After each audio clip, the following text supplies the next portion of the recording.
नमस्कार और सबको गुरु पूर्णिमा की हार्दिक शुभकामनाएं।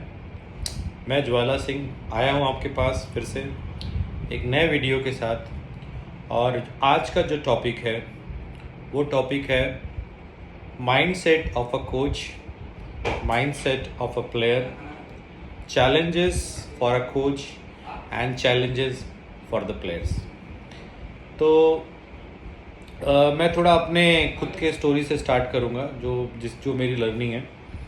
जब मैं खेलता था तो मेरे अंदर बहुत एनर्जी थी और मैं जब भी ग्राउंड पे जाता था तो मुझे ऐसा लगता था कि कोचेज़ मुझे बहुत ज़्यादा टाइम देने चाहिए और मेरे पे ध्यान देना चाहिए और जैसा मैं चाहता हूँ एक्चुअल में वैसे होना चाहिए। तो बहुत बार ऐसा होते थे, हमारे कोचेज़, हमारे जो गुरु थे थक जाते होंगे, उनके भी उनको भी एक साथ बहुत सारे प्लेयर्स को मैनेज करना होता है। तो मुझे बड़ा अजीब सा लगता था और मैं हमेशा मन ही मन कंप्लेंट करता था कि ये सर जो है वो मेरे पे ध्यान नहीं दे रहे हैं और मुझे ठीक से गाइड नहीं कर पा रहे। ये मेरी अपनी थिंकिंग थी। अब जब मैं कोच बना हूँ तो मुझे बहुत सारे रियलिटीज़ जो होते हैं ना, कोचेज़ के जो प्रॉब्लम्स होते हैं ना, वो मुझे पता चले हैं। तो मैं उसी पे थोड़ा आज बात करूँगा। मैं जैसे मैंने स्टार्ट किया, जब हम कोच बनते हैं, जब हम कोच होते हैं तो हमारे पास बहुत अलग अलग समस्याएं होती हैं। जैसे कि हमारे खुद की फैमिली के इश्यूज़ होते हैं, फैमिली हैंडल करना होता है। फिर जो कोचेस को एक साथ बहुत सारे प्लेयर्स उनके एकेडमी में होते हैं या उनके इंस्टीट्यूट में होते हैं या वो उनको कोच कर रहे होते हैं, तो एक साथ बहुत सारे अलग अलग एज ग्रुप के प्लेयर्स होते हैं, अलग अलग स्टैंडर्ड के प्लेयर्स होते हैं। और बेसिकली जब आप अगर आप कोच हो तो आपके अंडर में जितने भी प्लेयर्स हैं एक साथ कभी परफॉर्म नहीं करेंगे। किसी का परफॉर्मेंस अप होगा, किसी का परफॉर्मेंस डाउन होगा। तो वो जो बच्चे होते हैं आपके अंडर में, वो सारे प्रॉब्लम्स आपके पास लेके आते हैं और आपके पास उनके बहुत सारे कंप्लेंट्स होते हैं, उनके बहुत सारे सवाल होते हैं। तो आपको अपने पर्सनल लाइफ के साथ साथ उनकी भी लाइफ के प्रति बहुत ज़्यादा जिम्मेदारी होती है। तो आपको हमेशा एक आंसर पेपर बना रहना पड़ता है कि आप जब भी कोई सवाल आए तो आपके पास उसका जवाब होना ही चाहिए। तो एक कोच को बहुत ही इंटेलिजेंट होना पड़ेगा, पहली चीज़। और जैसे मैंने प्रॉब्लम्स की बात की, कोचेस का जो चैलेंजेस होता है, तो उनको इतने सारे बच्चों के ब्रेन को, उनके बॉडी को समझना पड़ता है, उनके बैकग्राउंड्स को समझना पड़ता है और फिर उसके हिसाब से उनको सॉल्यूशन देना पड़ता है।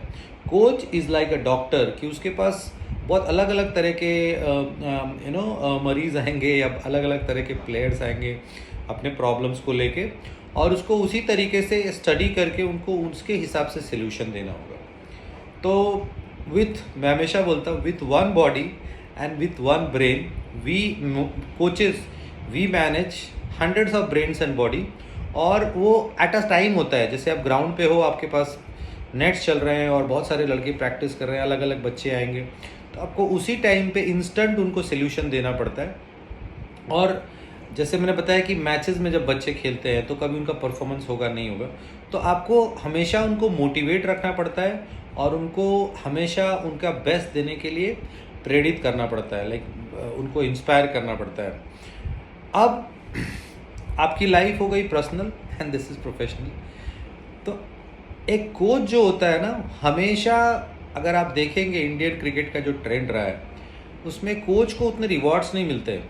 बहुत सारे कोचेस बोलते हैं हमको रिवॉर्ड्स नहीं चाहिए, that is very very fine, ये अपना अपना हो सकता है। लेकिन अगर आप एक अच्छे लेवल की क्रिकेट एकेडमी या कोई कोचिंग चला रहे हो तो बहुत सारे जो बेसिक नीड्स होते हैं, जो उनके बेसिक रिक्वायरमेंट्स होते हैं, वो कोच को लाना पड़ता है, उसको फुलफिल करना पड़ता है। And every coach is not lucky कि उसको बहुत सारे लोग फंड्स करेंगे या स्पॉन्सर करेंगे या उनको समहाउ जैसे भी है वैसा करेंगे या उनको किसी ने इंफ्रास्ट्रक्चर दिया। ऐसे बहुत कम लोग होते हैं। जितने भी क्रिकेटर इंडिया में बने हैं आज की तारीख में, मोस्ट ऑफ देम जो प्लेयर्स हैं उनके पीछे किसी ना किसी बहुत बहुत एफर्ट्स का रोल था, किसी ने बहुत एफर्ट्स डाला है। एक कोई उनका रहा है जो उनके पीछे उनको सारी चीज़ें दे रहा था, या तो उनके पेरेंट्स हो सकते हैं या कोचेज़ हो सकते हैं या दोनों हो सकते हैं, तो कोच को बहुत सारे और भी अरेंजमेंट्स करने पड़ते हैं apart of coaching the kids की। जैसे उनको अच्छे विकेट्स चाहिए, अच्छे इक्विपमेंट चाहिए, और उनको मैचेस चाहिए, उनको टूर्स चाहिए, तो there are so many requirements. तो कोच के पास बहुत ये सारी चीज़ें भी अरेंज करने का एक रिस्पॉन्सिबिलिटी होता है। तो coach is always facing so many challenges, और फिर उसके बाद जब ये सारी चीज़ें बहुत अच्छे तरीके से होती हैं, तब कहीं 1000 या 2000 या पता नहीं कितने नंबर्स में एक कोई प्लेयर रणजी खेलता है या आईपीएल खेलता है या इंडिया के लिए जाता है। बहुत सारे कोचेज़ ऐसे होते हैं जिनकी पूरी ज़िंदगी निकल जाती है, उनका कोई भी एक प्लेयर कोई अच्छा रिप्रेजेंटेशन नहीं कर पाता है।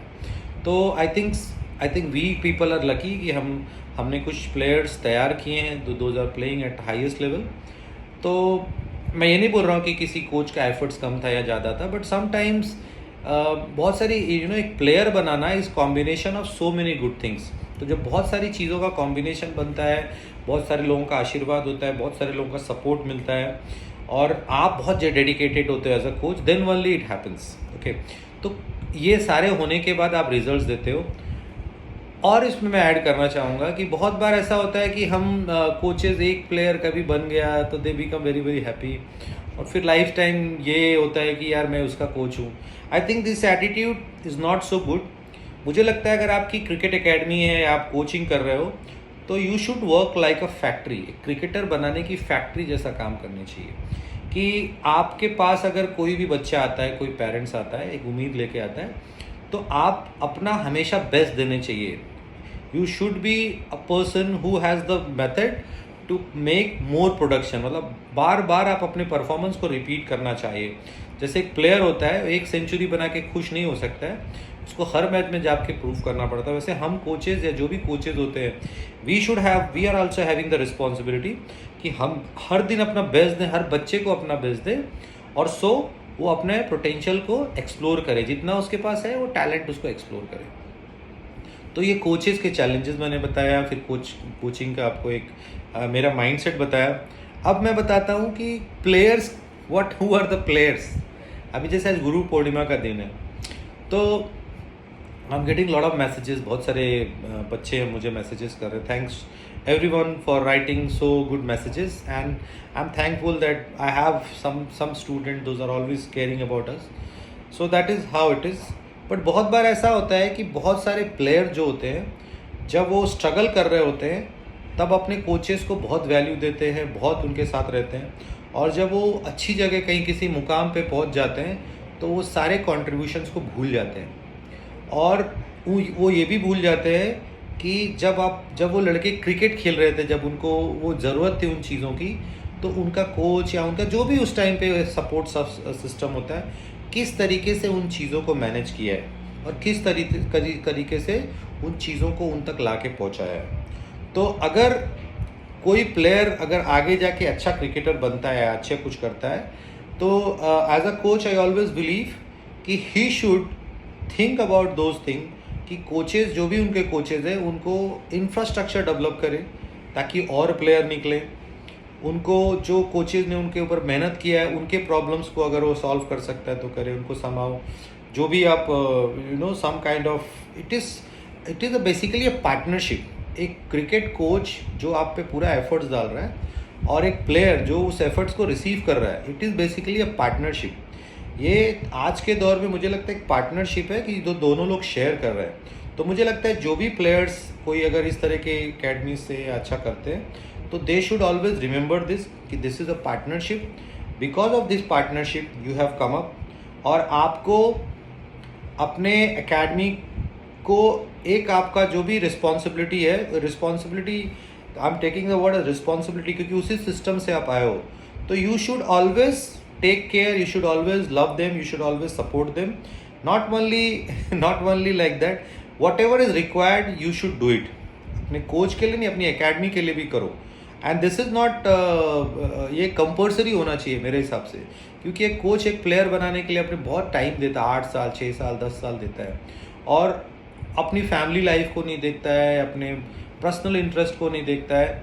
सो आई थिंक आज मैं गुरु पूर्णिमा के दिन यही बोलना चाहूँगा, जितने भी क्रिकेटर्स या जितने भी प्लेयर्स इस चीज़ को सुन रहे हैं, आप इस चीज़ को फॉलो करिए। आपके जितने भी लव वंस हैं, जितने भी आप लोगों को सपोर्ट मिला है, उनको शुक्रिया अदा करिए, उनको थैंक्स करिए। और जैसे मैंने बताया कि this is a partnership, try to follow this rule. और अगर आप ऐसा करोगे तो आप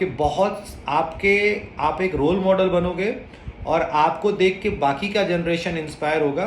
और फिर ये जो हमारा फील्ड है, हमारा जो एक स्पोर्ट्स, हमारा क्रिकेट का फील्ड है, उसमें बहुत अच्छी अच्छी चीज़ें होंगी और सबका एक बोलते हैं ना लाइफ स्टाइल भी इम्प्रूव होगा। People will live a good life. आज today's world it is very very important कि अगर जो एक प्लेयर एक अच्छी ज़िंदगी जीता है, जैसे मैंने सुना है कि ये क्रिकेटर के पास ये है, वो ऐसे जी रहा है, वैसे जी रहा है, मुझे लगता है जो कोचेज़ हैं उनका भी उतना ही अधिकार है कि वो भी अच्छी ज़िंदगी जिए। और अगर आप ऐसा करोगे तो आप रोल मॉडल बन सकते हो। बस इतना ही। Thank you very much. I will share next video अगर मुझे कोई टॉपिक लगेगा। और आप मेरा चैनल देखते रहिए। Thank you, thank you, thank you. Bye.